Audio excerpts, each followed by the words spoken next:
All right, back to Denise with part 2. The briny, before the blood, the briny secrets prickle, part 2.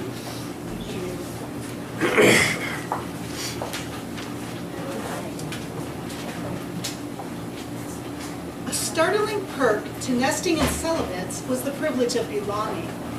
In wonder, Kellen often strolled on cobbled streets in late afternoon when the sun was less forceful. He gazed from a well-shrouded face on the town's half-timbered buildings, remarkable in their A-framed roofs and red-shuttered windows, and he absorbed the street noise and chatter of its residents, who were blissfully oblivious to the scores of crows watching them from the surrounding trees. "Celibate's my home," Kellen murmured in amazement. He was the cherished nephew of the burgomaster for this lovely village. Death had brought more blessings than life had ever bestowed. "Good morning, Herr Passendor," a woman's voice rang out. "Will you buy fresh eel today?" "Not today," Kellen said, his eyes resting on her companion, a woman with long hair, as red as a poisoned primrose. Her lips never smiled, but he couldn't say the same about her emerald eyes. A crow drifted down and landed in front of the booth. Soon the eelmonger was bargaining with a more approachable customer. With great stealth, Kellen persuaded the maiden to abandon her post and walk with him beyond Celibate's borders. He wasn't worried about anyone stumbling upon her remains. He and the crows left no remains to be found. Now the first antagonist to meet his demise was the councilman who had asked Kellen what subject he professed. Kellen and company attacked and destroyed him while he traveled by coach to Prague. The second was the suspicious councilman who wanted to know the name of the university where Kellen supposedly taught.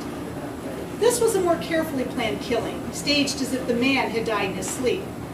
But even Kellen's afterthought of closing the man's eyes before he scampered from the bedroom could not obliterate the horror masked on this councilman's face.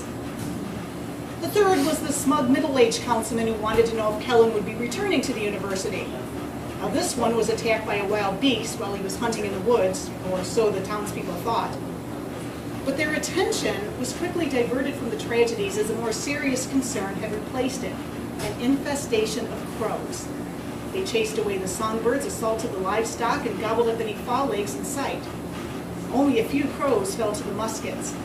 The rest pecked out the eyes of their attackers' children. Now to address the problem, Burgermeister called for a meeting in the town square for that afternoon. Kellen had just emerged from his morning nap and was heading from cellar to great room when Franz's voice stopped him short.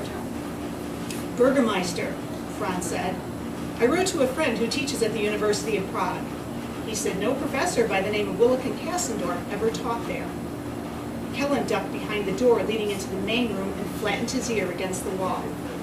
"Well, this is disturbing news indeed," Burgermeister said. "Perhaps your friend is mistaken. Perhaps it's also a coincidence that Herr Heindring, Herr Markward, and Herr Osteen, all valued advisors, are now gone." "But isn't that what we wanted?" With a low growl, Kellen dug his claws into the door jamb and turned up his antennae. "Be careful, Burgermeister. That's all I'm saying. I'm always in control, Franz. Never doubt it." Far away, the crows rumbled. "Soon," Kellen told them. "Soon." In the meantime, Kellen galloped far into the woods where the sun never shone and joined the lesser predators in their search for lunch. A leap into the sky, a well-executed pounce, well, fine dining was never easier. Snap went the necks of falcons. Crunch, crunch, crunch, crunch, crunch went the bones of boars. Satiated and content, Kellen burrowed under a beech tree and lay dormant until the time for Burgermeister's speech. "Eee!" The ground pulsated with the crows' agitation. He must not be late. Together they flew to the edge of the forest. The crows sailed to the tops of the trees and assumed their posts.